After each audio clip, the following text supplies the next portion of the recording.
முதல் மாநாடு தேதியை அறிவித்த ஓபிஎஸ். நண்பர்கள், நம்ம போடக்கூடிய வீடியோக்கள் உங்களுக்கு பிடிச்சிருக்கு அப்படின்னா ஒரு லைக் பண்றதுக்கு மட்டும் மறந்துடாதீங்க.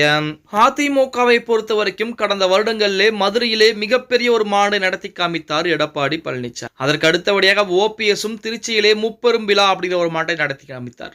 அப்ப அந்த முப்பெரும் விழா அப்படிங்கிற மாநாடு நடத்தப்பட்ட அந்த சூழ்நிலையில் ஓபிஎஸ் தனிப்பட்ட முறையிலே கட்சி எதுவும் ஆரம்பிக்க கிடையாது, நாங்களும் அதிமுகவில் தான், அதிமுகவினர் தான், எங்களுக்கும் ஆதரவுகள் என்பது இருக்கிறது அப்படிங்கிற நிலைப்பாட்டில் தான் அந்த முதல் மாநாடு என்பது நடத்தப்பட்டது. தற்போது ஓபிஎஸ் நிலைமை என்னவாக இருக்கிறது அப்படின்னா புதிய கட்சி ஆரம்பிக்கக்கூடிய ஒரு சூழலில் தான் இருந்து கொண்டிருக்கிறார். அதாவது இரட்டை இலை சின்னத்தை முடக்க முடியுமா, இரட்டை இலை சின்னம் ஓபிஎஸ் கிடைக்குமா அப்படிங்கிறது மிகப்பெரிய ஒரு கேள்விக்குறியாக இருந்து கொண்டிருக்கிறது. அதன் காரணமாக இந்த மாத இறுதிக்குள்ளாகவே தேர்தல் ஆணையம் இரட்டை இலை சின்ன வழக்கிலே முடிவுகள் எடுக்க போறாங்க. அந்த முடிவுகளை பார்த்து விட்டு புதிதாக ஒரு கட்சியை ஆரம்பித்து அந்த கட்சிக்கு பெயர், சின்னம் அனைத்தையும் அறிவித்து விட்டு முதல் மாநாட்டையும் அந்த சூட்டோட சூடாக நடத்த வேண்டும் அப்படின்னு சொல்லி ஓபிஎஸ் பார்த்தீங்கன்னா தற்போது அவருடைய முக்கியமான ஆதரவாளர்கள் மத்தியிலே ஒரு ஆலோசனை என்பது வழங்கியிருப்பதாக செய்திகள் என்பது வெளியாகி இருக்கு. அதுவும் முதல் மாநாட்டை எங்கு நடத்துவது, முதல்ல திருச்சியிலே முப்பெரும் விழா அப்படின்னு சொல்லி மாநாடு நடத்திட்டாங்க. அடுத்த மாநாடு விக்கிரவாண்டியிலே போடலாமா அல்லது கோவையிலே போடலாமா அப்படின்னு சொல்லி அந்த இடத்தை தேர்வு செய்யக்கூடிய வேளையில் அந்த குழு இறங்கி இருப்பதாகவும் அந்த குழுவிற்கு தலைமை தாங்கக்கூடிய நபர் யார் அப்படின்னா நமது ஓபிஎஸ் உடைய மூத்த மகன் ரவீந்திரநாத் அவர்கள் தான் தலைமை தாங்கிக் கொண்டிருக்கிறார் அப்படிங்கிற செய்திகளும்